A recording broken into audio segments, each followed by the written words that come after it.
দর্শক, নির্বাচনের আরও খবর জানতে আমরা সরাসরি চলে যাচ্ছি ময়মনসিংহে। সেখানে আছেন প্রতিনিধি আতাউর রহমান জুয়েল। যুক্ত হচ্ছে জুয়েলের সাথে। জুয়েল, আপনার এলাকার নির্বাচনী প্রচার প্রচারণা কেমন চলছে আমাদেরকে জানাবেন। ধন্যবাদ নির্জনা। ময়মনসিংহ 11টি সংসদীয় আসনেই নির্বাচন যতই দিন ঘনিয়ে আসছে ততই নির্বাচনী আমেজ ছড়িয়ে পড়েছে। চারদিকে 11টি সংসদীয় আসনেই প্রার্থীরা দিনরাত ভোটারের দ্বারে দ্বারে ঘুরে ফিরছেন, দিচ্ছেন নানা প্রতিশ্রুতি। ভোটাররাও জানতে চাচ্ছেন নির্বাচিত হলে তারা তাদের জন্য কি করবেন, তাদের পাশে থাকবেন কিনা, তাদের যে সমস্যাগুলো আছে সেই সমস্যাগুলো তারা কতটুকু কাজ করবেন। এই বিষয়ে ভোটাররাও কিন্তু প্রার্থীদের কাছে যা বারবার জানতে চাচ্ছেন। প্রার্থীরাও তারা সাধ্যমতো তাদের প্রতিশ্রুতি দিয়ে যাচ্ছেন। আমি যেখানে অবস্থান করছি এটি ময়মনসিংহ 5 মুক্তাগাছা আসন। এখানে 5 জন প্রার্থী প্রতিদ্বন্দ্বিতা করছেন।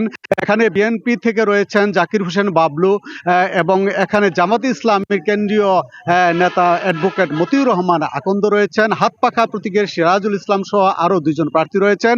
তবে এখানকার যে ভোটাররা যেটা বলছেন, এখানে শান্তিপূর্ণভাবে ভোটের প্রচারণা চলছে। এখন পর্যন্ত কোনো অপ্রীতিকর ঘটনা ঘটেনি।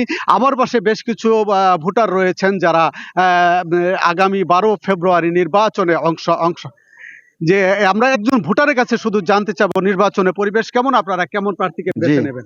নির্বাচন পরিবেশ খুবই ভালো, আমাদের কোনো গন্ডগোল এখনো মতো হয় নাই। তবে নির্বাচনের দিন যদি আমরা সুস্থ ভাবে নির্বাচন যাই ভোট দিতে পারি কেন্দ্রের মধ্যে, এটি আমাদের সুক্রিয়া। ধন্যবাদ। একজন প্রার্থীর কথা আপনি শুনলেন। এই ছিল ময়মনসিংহের নির্বাচনে প্রচারণার সর্বশেষ।